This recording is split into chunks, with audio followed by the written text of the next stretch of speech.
Berikut adalah daftar 31 polisi yang diduga melakukan pelanggaran etik dalam kasus penembakan Brigadir J. 11 diantaranya menjalani pemeriksaan di tempat khusus.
Apakah kemudian penetapan Irjen Pol Verdi Sambo ini menjadi akhir dari penyidikan kasus pembunuhan Brigadir J atau berlanjut menuju tersangka-tersangka baru? Kita akan berbincang bersama dengan mantan Kabar Eskrim, ada Komjen Purnawirawan Susno Duaji. Selamat siang, Pak Susno.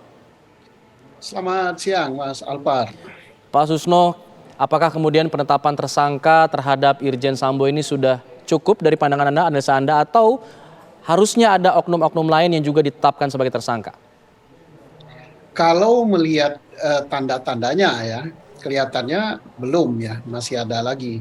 Nah, masih ada lagi, mungkin walaupun bukan kasusnya terlibat langsung pembunuhan, tapi mungkin membantu atau turut serta atau menghambat jalannya penyidikan. Karena yang sedang diperiksa oleh Itsus kan banyak sekali, 30-an sekian, dan katanya makin mungkin bertambah. Dan keterangan dari Bapak Kapolri bahwa pelanggaran mereka adalah menghambat jalannya penyidikan dengan menghilangkan barang bukti atau merusak tempat kejadian perkara. Ini kata Pak Kapolri langsung loh, ini bukan main-main Kapolri yang bicara begitu. Nah, untuk pelanggaran merusak, menghilangkan barang bukti, merusak tempat kejadian perkara, dan sejenis pelanggaran demikian itu jelas masuk juga ke ranah pidana, bukan saja ranah kode etik, tetapi bisa masuk ke pasal 221 KUHP.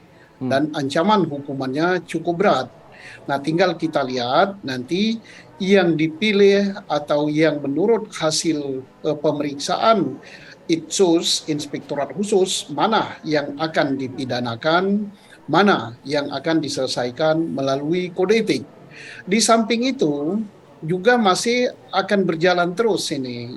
Apakah ada pihak lain yang membantu melakukan kejahatan pembunuhan atau turut serta melakukan kejahatan pembunuhan, ini masih bisa bertambah pelakunya. Pak Susno, tadi Anda katakan akan kemudian dipilih mana yang melanggar pidana, mana yang melanggar kode etik.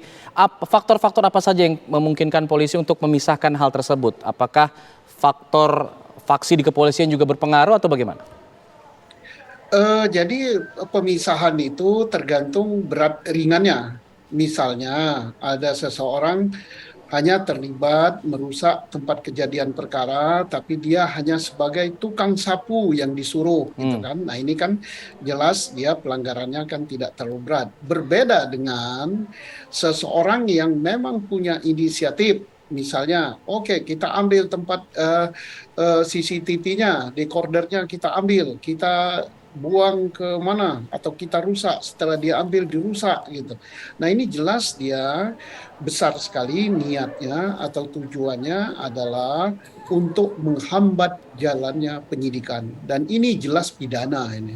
Meskipun menghambat penyidikan tadi atas dasar perintah dari atasan yang takut untuk menolak untuk perintah tersebut. Nah, padahal melanggar hukum. Tapi dijawab setelah jeda ya, Pak Susno, kita kembali sesaat lagi. Oke.